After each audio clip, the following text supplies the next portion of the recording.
o Zelensky é realmente um herói, né? Como é que você vê, por exemplo, o Zelensky incentivando a população civil a pegar coquetéis molotovs e jogar sobre o exército russo? Então, eu só estou anotando uma coisa aqui para não esquecer de falar depois, que eu acho que é algo muito importante. O Zelensky é um problema, né? Ele é uma figura problema, até porque foi um problema o Putin adotar a força nesse caso. Porque Sim. A partir do momento que o Putin decide invadir a Ucrânia, ele perde totalmente qualquer argumento de que ele não vai usar força, ou de que ele está tentando resolver isso de forma pacífica, etc, etc. Dá para entender, de acordo com as argumentações dele, o ponto a partir do qual ele partiu para adotar a violência, mas acho que pegou muita gente de surpresa, e eu falava, né, a anexação da Crimeia era muito mais popular do que essa operação que está acontecendo agora, tanto Sim, que na época... Pegou todo mundo de surpresa, inclusive eu, que uma semana antes disse para os meus alunos, não vai ter guerra, a Rússia não vai invadir a Ucrânia. É só todos nós, Aflon, tava todo mundo falando isso, que não ia ter, que ele tá blefando, é barganha de negociação e tal. A gente tava falando isso também, não é só você. Então, assim, foi uma aposta, né? Uma aposta problemática no uso da força e tudo mais. E acho que, assim, também a opção por desnazificar o governo ucraniano, a opção por tentar forçar o governo ucraniano a cair, foi talvez uma aposta muito alta. Porque se ele ficasse apenas em Donetsk e Luhansk, se ele não avançasse em direção a Kiev, talvez fosse menos intragável, vou usar essa expressão. Tá? Assim, não é que fosse aceitável, mas não, Sim. Tá, ele só fez aquilo que ele falou que ele ia fazer. Agora, ir até Kiev dá muita impressão de ser uma vendetta pessoal, assim, sabe? De ser uma tentativa de humilhar publicamente o Zelensky, que tinha um governo fraco. Acho que isso é importante da gente pensar. A ideia de invadir a Ucrânia agora foi uma soma de fatores no cenário internacional que, de uma forma ou de outra, assim, levaram a essa decisão por parte da Rússia.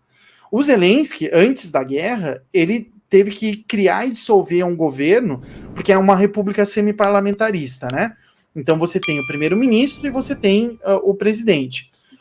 Se não me engano, o Zelensky é eleito em 2018, e desde 2018 ele vem tentando formar governo e não consegue. Você não tem uma maioria na Duma. Até porque desde 2014 você não tem mais representantes de Donetsk e Luhansk dentro da Duma. Então você não tem o total da conjuntura da população ucraniana representada no parlamento. Né? É a Verkhovna Rada, não é a Duma, né? É outro nome, mas enfim. Lá no parlamento, né, na Câmara do Parlamento, eles não têm mais formação. Duma é o parlamento russo. Casa abaixo do parlamento russo. E aí, o Zelensky é assim, o que é o fenômeno Zelensky?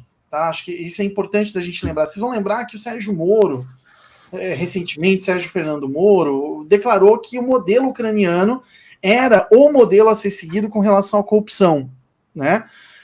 Por que ele falou isso? Porque o modelo ucraniano é o modelo bolsonarista. Entende? É um modelo, enfim, madurenho. O que é o fenômeno Zelensky? O Zelensky é uma pessoa de fora da política, de fato de fora da política, eleito por primeiro cargo governamental na eleição presidencial, elevado ao cargo de presidente, mas que é levado à presidência porque ele permite a aglutinação de grupos que disputam poder normalmente. Né? E esse foi o fenômeno Bolsonaro em 2018. Bolsonaro foi o ponto de inflexão para a coagulação dos milicos, do mercado financeiro e do agro, que eram grupos que até então não falavam a mesma língua, porque os milicos eram desenvolvimentistas até 2015, né? Eles criaram um monte de dívida externa e eles eram industriais, eles não eram do agro. A partir de 2015, mas sobretudo no Bolsonaro, que a gente enxerga essa conexão bizarra entre grupos que antes... que são grupos que alteram a lógica de poder dentro do Brasil. Né? Porque você tem justamente uma coligação de forças muito grandes entre esses grupos. Né? Eu estou citando o caso do Bolsonaro porque o Zelensky é a mesma coisa lá na Ucrânia. Ou seja, ele é uma figura que coagula novas coalizões de poder internamente, principalmente dos ultranacionalistas e dos ultraliberais. Nada muito diferente daqui. Né? Ou seja, essa forma pós-2008, né?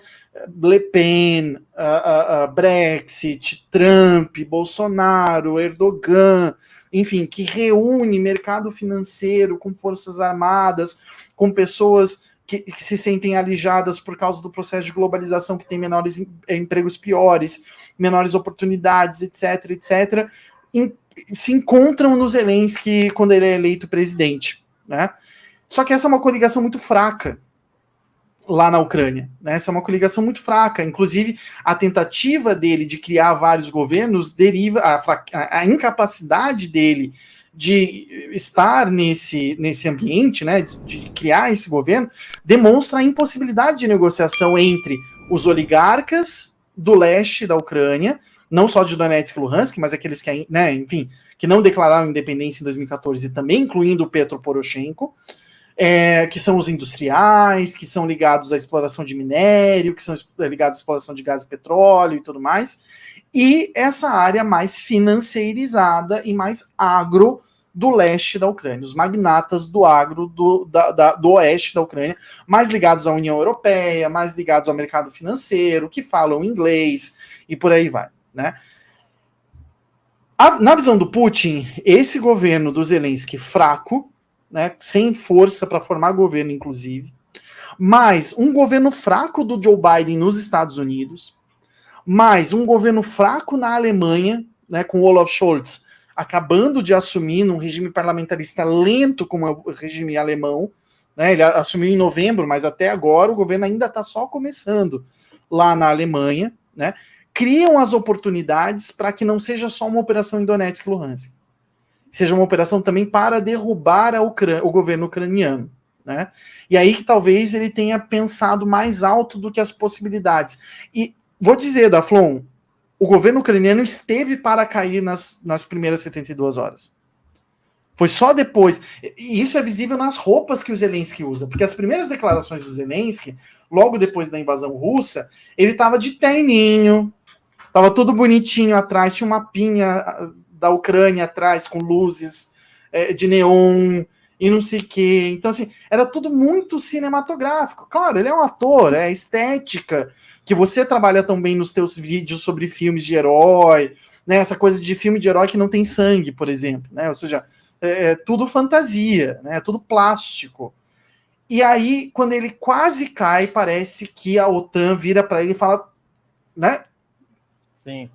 Força, né? Então, vire pessoa, né? Crie sangue, não seja tão sangue frio.